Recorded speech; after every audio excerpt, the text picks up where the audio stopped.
శుభోదయం. ప్రభువైన యేసుక్రీస్తు నామములో వందనాలు తెలియజేస్తూ పరిశుద్ధమైన దేవుని గ్రంథములో నుండి యెషయా గ్రంథము 7వ అధ్యాయము 14వ వచనం చదువుకుందాం.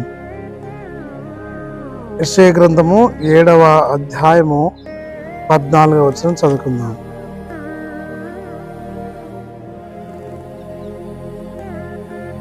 కాబట్టి తానే ఒక సూచన మీకు చూపును, ఆలకించుడి. కన్యక గర్భవతి కుమారుని కన్నును, అతనికి ఇమ్మానుయేలను పేరు పెట్టును.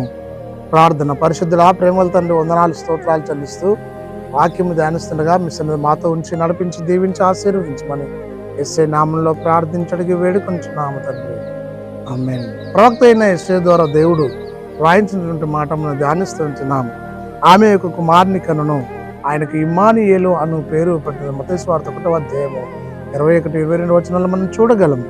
ఇమ్మానుయేలు అను పేరునకు భాషాంతరంన దేవుడు మనకు తోడు అని అర్థము. ప్రియ సహోదరి సహోదరుడా, ఈ క్రిస్మస్ సీజన్లో ప్రవేశించిన దేవుణ్ణి మనకు తోడై ఉన్నాడు ఇమ్మానుయేలు దేవుడుగా. అట్టి దేవుణ్ణి కలిగి ఈ లోకంలో వర్ధిల్లాలి. యుగ సమాప్తి వరకు సదాకాలం తోడై ఉండే దేవుడు క్రీస్తు.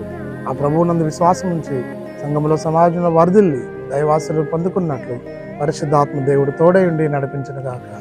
ఆమేన్. మహోన్నతుల స్తుతి స్తోత్రాలు చెల్లించుకుంటూ ఈ యొక్క వాక్యం దానించి దాన్ని తెచ్చినందుకు వందనాలు చెల్లిస్తూ యేసుక్రీస్తు పేరట ప్రార్థించి అడిగి వేడుకొంచున్నాము తండ్రి, ఆమేన్. తండ్రి, కుమార, పరిశుద్ధాత్మ త్రియేక దేవుడు సదాకాలం తోడై ఉండి దీవించి ఆశీర్వదించును గాక. ఆమేన్.